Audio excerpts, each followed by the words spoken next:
ሰላም ሰላም እንዴት ናችሁ? የቻናላችን ቤተሰቦች እንደሚታወቀው የፍሬሽማን ኮርስ ማቴሪያሎችን እየሰራንላችሁ እንገኛለን። ዛሬ ደግሞ ሳይኮሎጂ ቻፕተር 3 ለርኒንግ የምንሰራላችሁ ይሆናል ማለት ነው። ስለዚህ ለቻናላችን አዲስ የሆናችሁ ቻናላችንን ሰብስክራይብ በማድረግ ጀምሩ። እንዲሁም ቪዲዮቻችን ከተመቻችሁ ላይክ፣ ሼር፣ ኮፒ ሊንክ እና ኮመንት ማድረግ እንዳይረሳ። በተጨማሪ ደግሞ በየጊዜ የሚሰሩ የተለያዩ የፍሬሽማን ኮርስ ማቴሪያሎችንም ሆነ ሌሎች ተጨማሪ የፍሬሽማን ኮርስ ፈተናዎችን ማግኘት እና መጠቀም ከፈለጋችሁ በዩቱብ ቻናላችን ዲስክሪፕሽን ቦክስ ላይ የተቀመጠላችሁን የቴሌግራም ቻናል ሊንክ ጆይን በማድረግ የአገልግሎቱ ተጠቃሚ መሆን ትችላላችሁ ማለት ነው። ሶ ሌትስ ፕሮሲድ ቱ አወር ቱዴይስ ቶፒክ። እስከ ቪዲዮ ፍጻሜ ድረስ በደንብ እንድትከታተሉኝ ያሳስባችኋለሁ። So chapter 3 mainly deals about learning, and we will see the psychology of learning, what is learning, what are the theory of learning የሚሉ ነገሮችን እና learning ለምን እንደምጠቅም በደንብ በሰፊው የምናይ ይሆናል ማለት ነው። So let's proceed. The first one is a definition of learning. So learning is a relatively permanent change in behavior as a result of previous practice and experience. ለርኒንግ ማለት ፐርማነንት ያልሆነ ሪሌቲቭሊ ፐርማነንት የሆነ ኮምፕሊትሊ ፐርማነንት ያልሆነ ሪሌቲቭ የሆነ ፐርማነንት ቼንጅ ኢን ቢሄቨር ከፕሪቪየስ ኤክስፒሪየንሳችን ወይም ከፕሪቪየስ ፕራክቲሳችን ወይ ከፕሪቪየስ ሊማዳችን የመጣ ቼንጅ ለርኒንግ ይባላል ማለት ነው። ለርኒንግ ኢዝ ላይፍ ሎንግ ፕሮሰስ ነው። ሶ ዛሬ የሚቋጭ አይደለም። በየጊዜ በየአኗኗራችን ሂደት ውስጥ በሰው ተጽዕኖም ሆነ በሌሎች ነገሮች የሚቀየር እና ሪሌቲቭ የሆነ ቼንጅ እየተሻሻለ የሚሄድ ፕሮሰስ ለርኒንግ ይባላል ማለት ነው።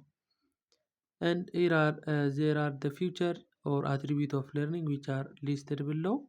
The first one deals about learning involves a change in behavior. learning የቢሄቨርን ለውጥ ወይም የባህሪን ለውጥ ኢንቮልቭ ያደርግልናል ወይም ያካትታል ይላል። so this is one feature of learning. and learning is relatively permanent. relatively permanent ነው፣ completely permanent አይደለም። በለርኒንግ ሂደት ውስጥ የሰው ልጅ የሚቀየረው ሞዲፊኬሽን የሚያደርገው ኮምፕሊትሊ ሙሉ በሙሉ አይቀየርም። ሙሉ በሙሉ ፐርሶናሊቲውን አያጣም።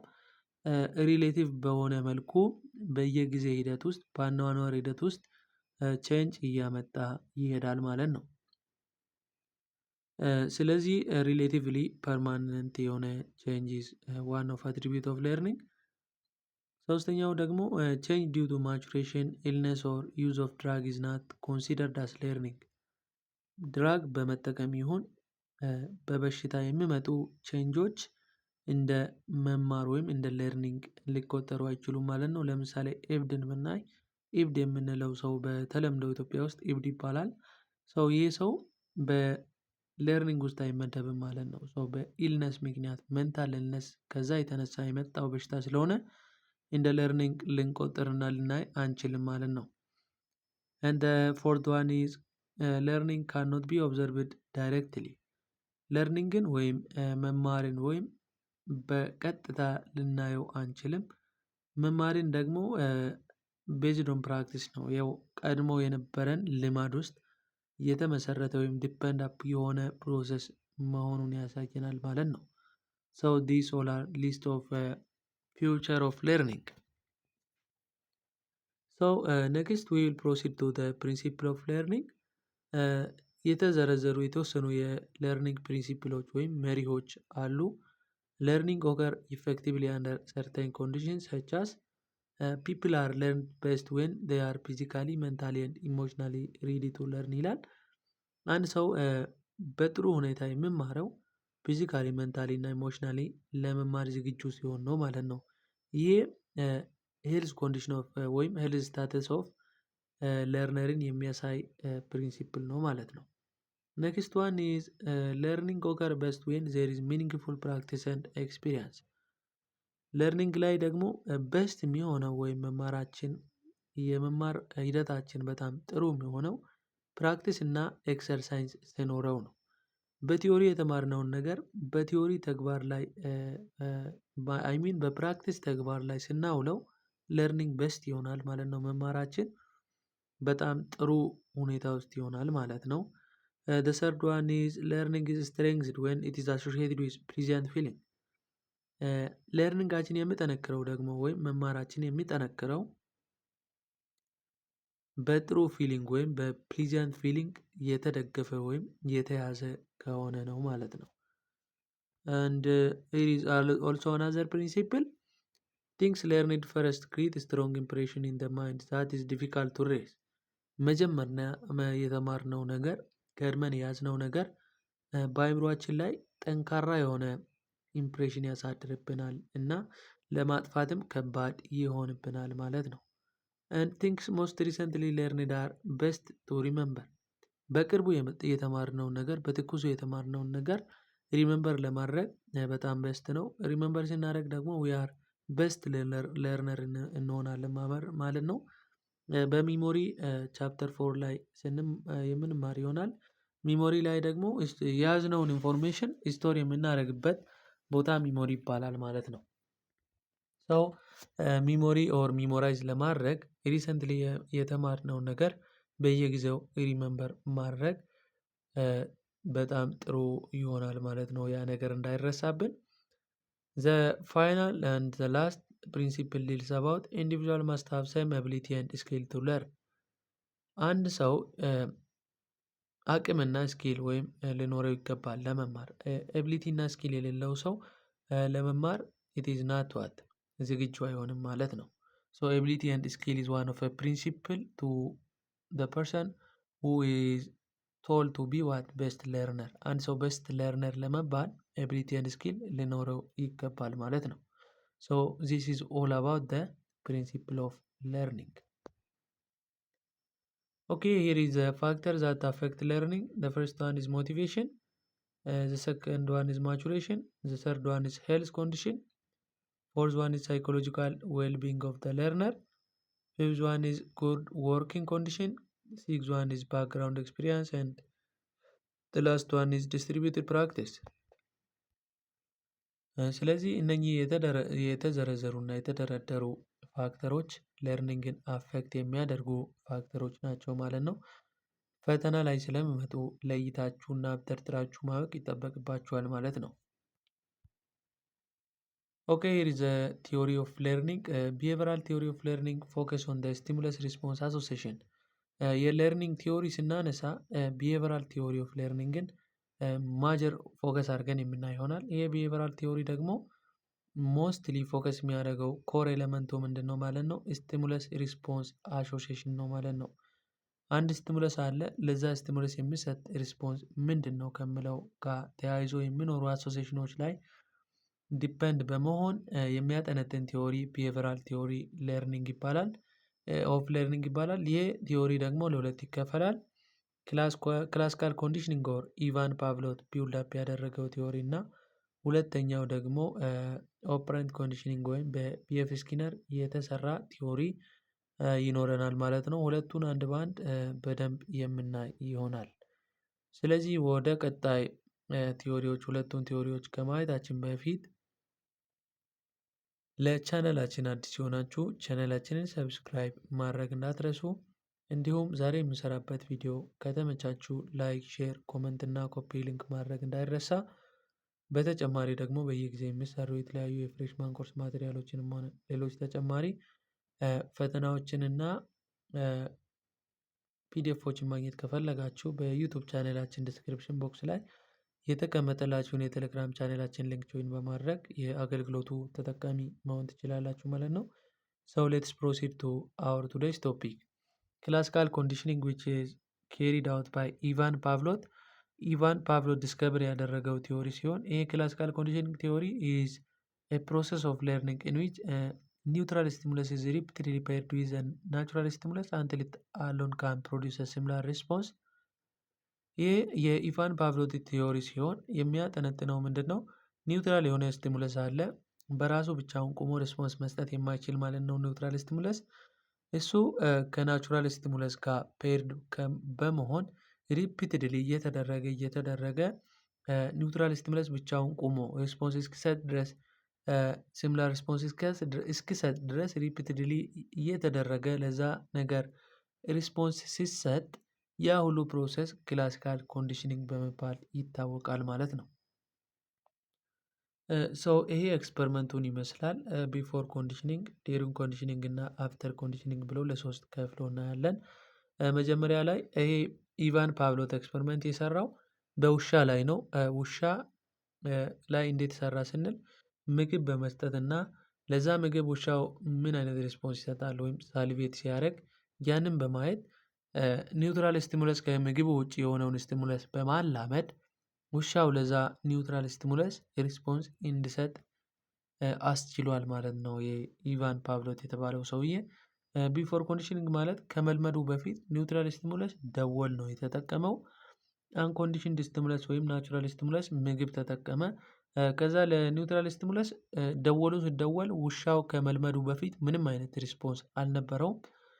አንኮንዲሽንድ ስቲሙለስ ላይ ስመጣ ደግሞ ውሻው ለምግቡ ሳልቬት ያደርጋል። ምክንያቱም አንኮንዲሽንድ ስቲሙለስ በተፈጥሮ በናቹራል ወይ ሪስፖንስ ወይም መስጠት የሚችል ስለሆነ ማለት ነው። ዱሪንግ ኮንዲሽኒንግ ጊዜ ደግሞ ኒውትራል ስቲሙለስ ከአንኮንዲሽንድ ስቲሙለስ ጋር ሁለቱም ኮንክረንትሊ ሁለቱም በአንድ ላይ በመከሰታቸው የተነሳ ውሻው ሳልቬት ማድረግ ይጀምራል። ደወሉ ምግቡም እኩል ይመጣሉ። ውሻው ለምግቡ ሳልቬት ማድረግ ይጀምራል። በዛው ልክ እየለመደ በሪፒትድ ፕሮሰስ በኋላ ከሪፒትድ ፕሮሰስ በኋላ ከለመደ በኋላ ኮንዲሽንድ ስቲሙለስ ወይም ቤሉ ከልማድ በኋላ የመጣው ማለት ነው። ኒውትራል ስቲሙለስ ከልማድ በኋላ ሪስፖንስ መስጠት ሲችል ኮንዲሽንድ ስቲሙለስ ይባላል ማለት ነው። ደወሉ ሲደወል ምግብ ባይኖርም ውሻው ለደወሉ ሳልቬት ማድረግ ይጀምራል ማለት ነው። ዲስ ሆል ፕሮሰስ ኢዝ ክላሲካል ኮንዲሽኒንግ ይባላል ማለት ነው። ኒውትራል ስቲሙለስ፣ አንኮንዲሽንድ ስቲሙለስ እና ኮንዲሽንድ ስቲሙለስ ምን ማለት እንደሆኑ ለይተን የምናይ ይሆናል። Here is a basic term. Neutral stimulus is a type of stimulus which refers to a stimulus which has no capacity to produce a certain response initially, but which can produce the same naturally reflex through association with another natural stimulus ይላል።